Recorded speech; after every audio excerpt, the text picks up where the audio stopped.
صدر ٹرمپ کا دنیا کے مختلف ممالک پر اضافی ٹیرف کا اقدام کالعدم کرا۔ امریکی سپریم کورٹ نے فیصلہ سنا دیا، کہا صدر ٹرمپ نے اپنے اختیارات سے تجاوز کیا، یک طرفہ طور پر ٹیرف نافذ کر کے قانون کی خلاف ورزی کی گئی۔ چیف جسٹس امریکی سپریم کورٹ نے کہا ٹیرف کے نفاذ کے لیے امریکی کانگریس کی منظوری ضروری ہے۔ امریکی عدالت نے 6-3 کی اکثریت سے فیصلہ سنایا۔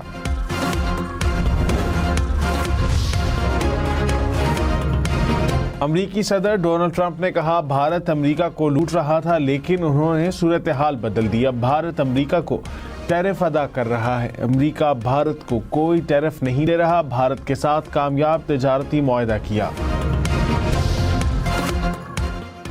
T20 ورلڈ کپ سپر 8 مرحلے کا آغاز آج ہوگا۔ پاکستان اور نیوزی لینڈ پہلے میچ میں آمنے سامنے ہوں گے۔ میچ پاکستانی وقت کے مطابق 6:30 بجے ہوگا۔ بارش کی وجہ سے میچ متاثر ہونے کا خدشہ۔ گزشتہ روز کولمبو میں بارش سے نیوزی لینڈ کا پریکٹس سیشن متاثر ہوا تھا۔ پاکستان کرکٹ ٹیم کا پریکٹس سیشن منسوخ ہوا۔ قومی ٹیم کے ہیڈ کوچ مائک ہیسن نے کہا امید ہے نیوزی لینڈ کے خلاف اچھا نتیجہ آئے گا۔ عثمان طارق ہماری جارحانہ اور دفاعی حکمت عملی کا حصہ ہیں۔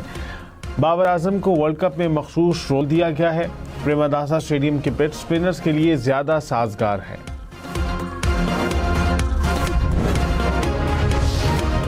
وزیر اعظم شہباز شریف امریکہ سے واپسی پر لندن آمد۔ ایئرپورٹ سے وسطی لندن میں اپنی رہائش گاہ پہنچ گئے۔ وزیر اعظم پیر کو پاکستان واپس لوٹیں گے۔ وزیر دفاع خواجہ آصف نے کہا بانی پی ٹی آئی سے ڈیل یا ڈھیل نہیں ہو رہی، بانی کو بیرون ملک یا بنی گالہ منتقل کرنے کی کہیں کوئی گفتگو نہیں ہوئی، ممکن ہے سہولتیں دینے کے حوالے سے رابطہ ہوا ہو، ڈیل کی باتیں ایشو زندہ رکھنے کے لیے اڑائی جاتی ہیں۔ سہیل آفریدی کی نوکری خطرے میں ہے، رہائی فورس کی باتیں کر کے اپنی نوکری پکی کرنا چاہتے ہیں۔ پاکستان میں کسی بھی قسم کی فورس بنانا صرف ریاست کا استحقاق ہے۔ سابق وفاقی وزیر فواد چودھری نے کہا کہ ملکی مسائل کا حل کسی فورس نہیں قومی حکومت میں ہے۔ تلخیاں کم کرنے کے لیے 2 سے 3 سال کے لیے قومی حکومت بنائی جائے۔ بیرسٹر سیف بولے ملک میں ٹینشن اور گالم گلوچ کا ماحول ختم ہونا چاہیے، سب سیاسی رہنماؤں کو ڈائیلاگ کی طرف آنا چاہیے۔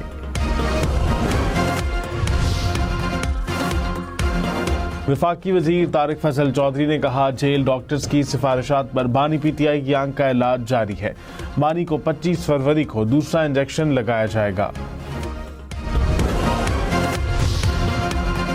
پیپلز پارٹی کا ایک بار پھر گورنر سندھ کی تبدیلی کا مطالبہ۔ سینئر وزیر شرجیل میمن نے کہا گورنر ہاؤس کی تقریب میں تعصب کی انتہا ہوئی، سندھ اور وفاق کے خلاف تقریب کی گئی، آئینی ادارے تعصب نما تقاریر کے لیے نہیں بنے، کراچی پہلے ہی یہ ماحول دیکھ چکا ہے، مزید متحمل نہیں ہو سکتا، سندھ ایک تھا، ایک ہے اور ایک رہے گا۔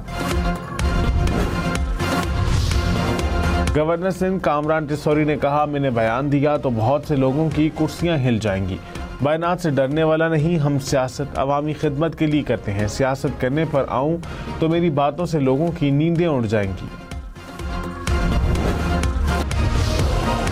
امریکی صدر کی ایک بار پھر ایران پر حملہ کرنے کی دھمکی۔ ٹرمپ نے کہا ایران پر محدود حملہ کر سکتے ہیں، حملے کا فیصلہ کرنے کے لیے 10 سے 15 دن کافی ہیں، ایران کو معاہدے کے لیے زیادہ سے زیادہ مدت دے رہے ہیں، بہتر ہے ایران معاہدہ کر لے، ایرانی حکومت کو منصفانہ معاہدے پر بہتر طور پر مذاکرات کرنے چاہیے۔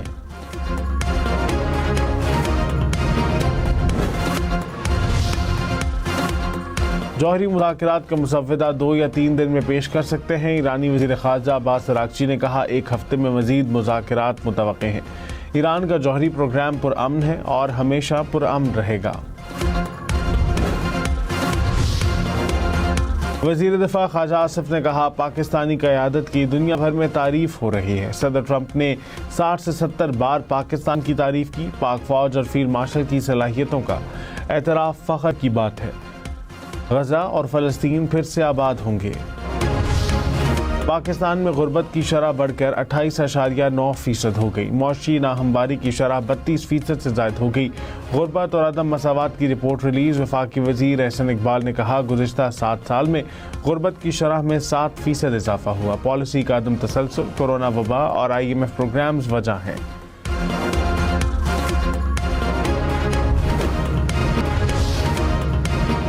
رمضان کے آغاز پر ملک میں مہنگائی کی شرح میں اضافہ، کیلے، لہسن، پیاز سمیت 17 اشیاء کی قیمتیں بڑھ گئیں۔ ڈیزل، پیٹرول اور LPG کی قیمتوں میں بھی اضافہ، ایک ہفتے میں 12 اشیاء سستی ہوئیں، 22 کی قیمتوں میں استحکام رہا۔